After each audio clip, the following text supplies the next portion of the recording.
الشيطان الرجيم بسم الله الرحمن الرحيم.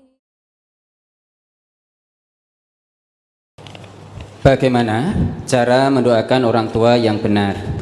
Kalau berdoa bersama-sama dengan keluarga dengan bacaan tahlil, apa boleh, Ustaz?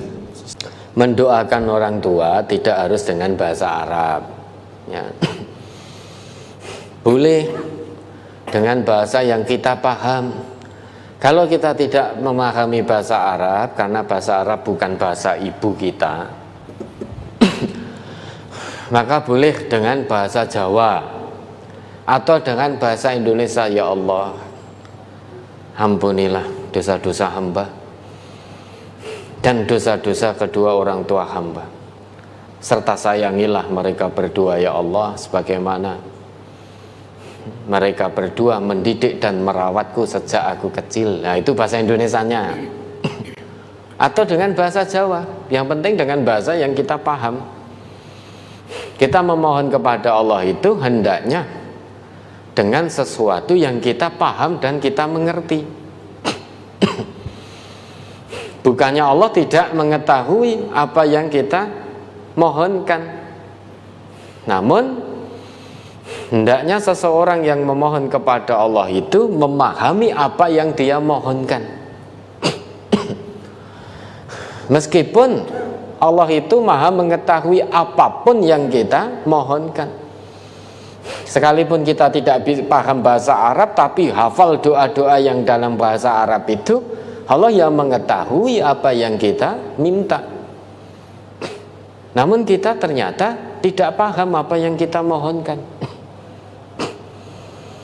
Mulut kita mengucap, mulut kita misalkan mengucap apa itu doa untuk menghilangkan ghil, Rabbana la, apa itu? Rabbana la tuzigh qulubana. Rabbana la tuzigh qulubana ba'da idh hadaitana wa hab lana min ladunka rahmah innaka antal wahhab.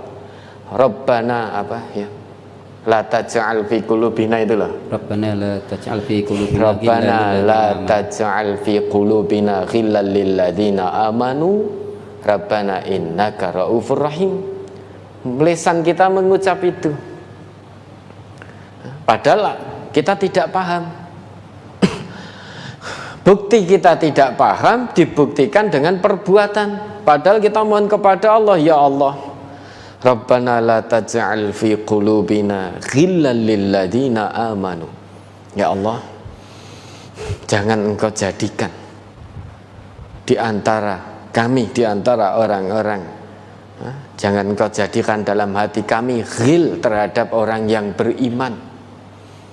Lisan kita mengucap itu dalam versi Arabnya, namun ternyata perbuatan kita terus saja ghil terhadap saudara mukmin. Terus ndongane monggo apa?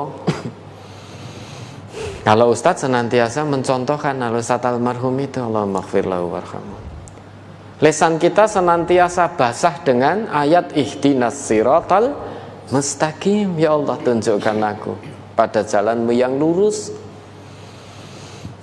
Allah sudah beri jalan yang lurus itu dekat sekali di hadapan kita. Wa anna hadza sirati mustaqiman fattabi'uh wa la tattabi'us subula fatafarraqa bikum an sabilih. Kata tunjuk menggunakan hadza, wa anna hadza. Hadza itu kata tunjuk lil qarib, menunjuk untuk sesuatu yang sangat-sangat dekat.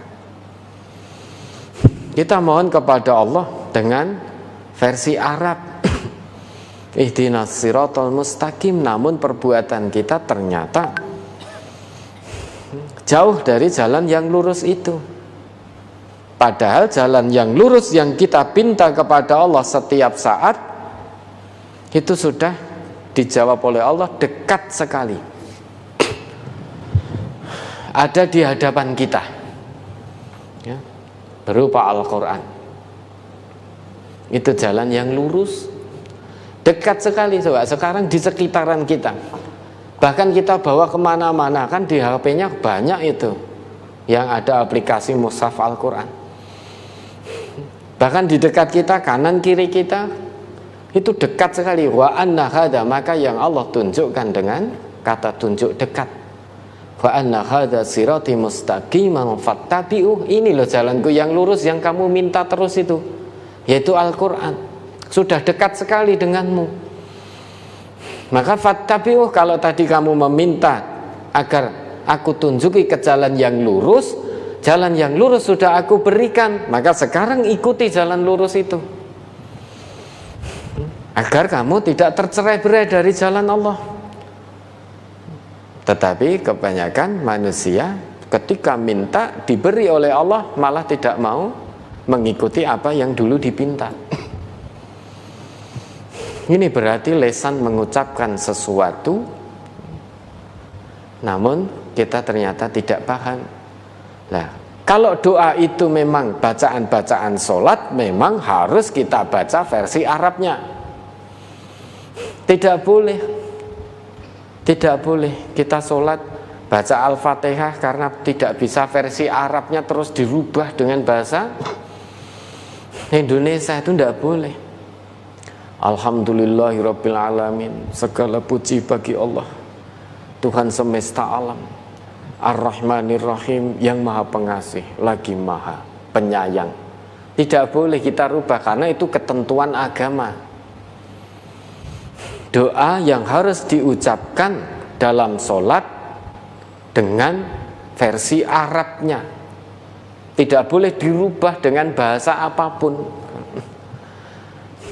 Maka kewajiban kita berusaha untuk mempelajari, mentadaburi dengan baik, mentadaburi cara pengucapannya, cara bacaannya, dan juga mentadaburi maknanya. Itu sudah menjadi kewajiban seorang muslim. Maka jangan malas untuk mentadaburi bacaan-bacaan Al-Quran, bacaan-bacaan yang ada dalam sholat.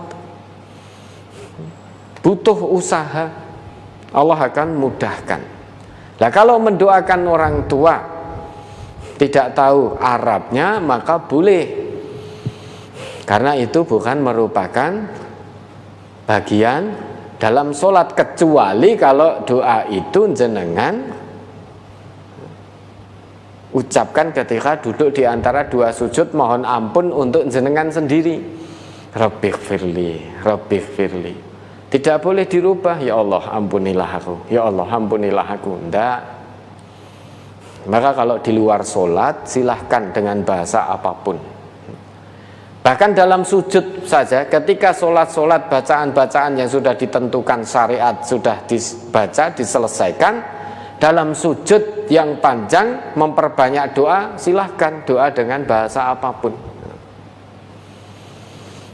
ya. Namun ketika itu bacaan-bacaan yang sudah ditentukan, jangan dirubah dengan bahasa Jawa, dengan bahasa Indonesia. Doakan orang tua berarti Rabbighfirli, versi Arabnya Rabbighfirli wali walidayya warhamhuma kama rabbayani shaghira. Nah, tadi yang ditanyakan apa? Dengan tahlil. Ya. Tahlil itu bukan doa untuk orang tua. Tahlil itu kalimat tauhid, yaitu kalimat mengesahkan Allah. Tahlil itu la ilaha illallah, itu kalimat tahlil. Sedangkan doa untuk kedua orang tua, kalau Arab Rabbighfirli dan seterusnya, wali walidayya warhamhuma kama rabbayani shaghira. Jika kalau memang mau mendoakan orang tua, ya tidak dengan la ilaha illallah, karena la ilaha illallah itu kalimat tauhid, mengesahkan Allah. Kalau yang ditanyakan itu, maka doanya ya Rabbighfirli wali walidayya sampai selesai, bukan la ilaha illallah. Nah, ini maksudnya apa? Tahlil tambahi an atau bagaimana? Nah, itu saya kurang tahu. Yang jelas tahlil itu kalimat tauhid, bukan untuk mendoakan orang tua. Itu kalimat mengesahkan Allah. Ya, ada lagi.